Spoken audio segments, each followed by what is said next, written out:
இன்னைக்கு நம்ம வீடியோவில் உளுந்தம்பருப்பு வச்சு பாயசம் எப்படி செய்கிறதுன்னு பார்க்க போகிறோம். இந்த உளுந்தம்பருப்பு பாயசம் செய்கிறது ரொம்ப ஈஸி தாங்க. அதே நேரம் இந்த உளுந்தம்பருப்பு பாயசத்தோட டேஸ்ட்டு அவ்வளோ ஒரு அட்டகாசமாக இருக்கும். ஹலோ ஃப்ரெண்ட்ஸ், வெல்கம் டு சமையல் டிலேட். வீடியோக்குள்ளே போகிறதுக்கு முன்னால் நீங்கள் இன்னும் சமையல் டிலேட் சேனலை சப்ஸ்கிரைப் பண்ணலைன்னா மறக்காமல் சப்ஸ்கிரைப் பண்ணுங்கள். ஃபஸ்ட்டு உளுந்தம்பருப்பு பாயசம் செய்கிறதுக்காக ஒரு பாத்திரத்தை வச்சுட்டு ஸ்டவ் ஆன் பண்ணிக்கோங்க. இது கூடவே 100 கிராம் அளவுக்கு உளுந்து எடுத்துட்டு லேசாக வறுத்துக்கோங்க. ஸ்டவ்வை குறைச்சே வச்சுக்கோங்க. இந்த உளுந்தம்பருப்பு கருகிடக்கூடாது, கலர் மாறிடக்கூடாது. லேசாக வறுப்படும் போதே இந்த உளுந்தோட வாடை வர ஆரம்பிச்சிடும். அந்த ஸ்டேஜில் 3 ஸ்பூன் அளவுக்கு பச்சரிசி இந்த உளுந்தோடய சேர்த்துட்டு வறுத்து விடுங்க. உங்ககிட்ட பச்சரிசி இல்லைன்னா நீங்கள் சாப்பாட்டு அரிசியிலேருந்து 3 ஸ்பூன் சேர்த்துட்டு இந்த உளுந்தோட நல்லா வறுத்து விட்டுருங்க. உளுந்தோட கலர் செவந்து வந்துடக்கூடாது, இந்த அளவுக்கு வெள்ளையாகவே இருக்கணும். இந்த ஸ்டேஜ் வந்ததுமே நீங்கள் ஸ்டவ் ஆஃப் பண்ணிவிட்டு உளுந்த ஒரு தட்டில் கொட்டி நல்லா ஆற வச்சுட்டு மிக்சியில் அடித்து எடுத்துக்கோங்க. இப்போது அரை கப் அளவுக்கு மண்டவெல்லம் எடுத்துகிட்டு ஒரு பாத்திரத்தில் சேர்த்துட்டு 1 கிளாஸ் அளவுக்கு தண்ணி சேர்த்துக்கோங்க. இந்த மண்டவெல்லத்தை நல்லா இந்த மாதிரி கரைச்சிட்டு இதுக்கப்புறம் வடிகட்டி எடுத்து வச்சுக்கோங்க. இந்த மண்டவெல்ல பால் கம்பி பதம் எதுவுமே தேவையில்லை.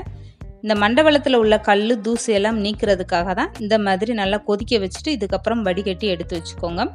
இதுக்கப்புறமா வேற ஒரு பாத்திரத்தில் 2 ஸ்பூன் அளவுக்கு நெய் சேர்த்துட்டு நெய் நல்லா காஞ்சதுமே இது கூடவே முந்திரி பருப்பு 1-2 உடைச்சிட்டு சேர்த்துக்கோங்க. இந்த முந்திரி நல்லா வறுப்பட்டதுமே இது கூடவே உலர்ந்த திராட்சை கொஞ்சமாக சேர்த்துக்கோங்க. நீங்கள் விருப்பப்பட்டீங்கன்னா தேங்காய் சில்லை பொடிசாக கட் பண்ணிவிட்டு அதையுமே நீங்கள் இந்த மாதிரி நெய்யில் வறுத்துட்டு அதுக்கப்புறம் பாயசத்தில் சேர்த்திங்கன்னா நல்ல ஒரு டேஸ்ட்டாக இருக்கும். இப்போ முந்திரியும் திராட்சையும் நல்லா செவந்து வந்துருச்சு. இதை வேற ஒரு பாத்திரத்தில் மாற்றி வச்சுக்கோங்க. இதுக்கப்புறம் ஸ்டவ்வை ஆஃப் பண்ணிவிட்டு அதே பாத்திரத்தில் 1 கிளாஸ் அளவுக்கு தண்ணி சேர்த்துக்கோங்க. இப்போது வறுத்து வச்சுருந்த உளுந்தம்பருப்பும் பச்சரிசியும் நல்லா ஆறிடுச்சு. அதுக்கப்புறம் மிக்சி ஜாரில் சேர்த்துட்டு இந்த அளவுக்கு நல்லா நைஸாக அரைச்சி எடுத்துக்கோங்க. இந்த உளுந்தம்பருப்பு மாவை இந்த தண்ணியோட சேர்த்துக்கோங்க. தண்ணியோடு சேர்த்துட்டு நல்லா ஃபஸ்ட்டு கலந்து கொடுத்துருங்க. எடுத்ததுமே நீங்கள் ஸ்டவ்வை ஆன் பண்ணிட்டீங்கன்னா உளுந்தம்பருப்பு மாவுன்றனால நல்லா கெட்டியாக விழுக ஆரம்பிச்சிடும். ஃபஸ்ட்டு இந்த மாதிரி நல்லா தண்ணியில் கரைச்சி விட்டுட்டு இதுக்கப்புறம் ஸ்டவ்வை ஆன் பண்ணிக்கோங்க. ஸ்டவ் ஆன் பண்ணிவிட்டு நல்லா கலந்து கொடுத்துட்டு அதுக்கப்புறமா கரைச்சி வச்சுருக்க மண்டவெல்ல தண்ணியை கொஞ்சமாக சேர்த்துட்டு நல்லா கலந்து கொடுங்க. இந்த உளுந்தம்பருப்பு பாயசத்தில் மண்டவெல்லத்தோட அளவு எதுவுமே இல்லைங்க. உங்கள் டேஸ்ட்டுக்கு ஏற்ற மாதிரி நீங்கள் இனிப்பு கூடுதலாவோ குறைச்சோ சேர்த்துக்கலாம். இந்த பாயசத்தில் நீங்கள் மண்டவெல்ல பால் சேர்த்ததுமே கைவிடாமல் நல்லா கலந்து கொடுத்துருங்க. இந்த பாயசம் சீக்கிரமாகவே கெட்டியாக ஆரம்பிச்சிடும்.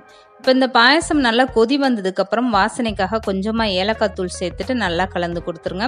இந்த உளுந்தம்பருப்பு பாயசத்தில் நீங்கள் விருப்பப்பட்டீங்கன்னா கொஞ்சமாக தேங்காய் துருவல் சேர்த்துக்கோங்க. தேங்காய் துருவல் சேர்க்கும்போது இந்த பாயசத்தோட டேஸ்ட்டு ரொம்பவே சூப்பராக இருக்கும்.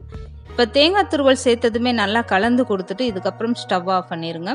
இப்போது வறுத்து வச்சுருக்க முந்திரியும் திராட்சையும் சேர்த்துட்டு இந்த பாயசத்தை நல்லா கலந்து கொடுத்துருங்க. அவ்வளோதாங்க, ரொம்பவே சூப்பராக நம்மளுடைய உளுந்தம்பருப்பு பாயசம் ரெடி ஆயிடுச்சு.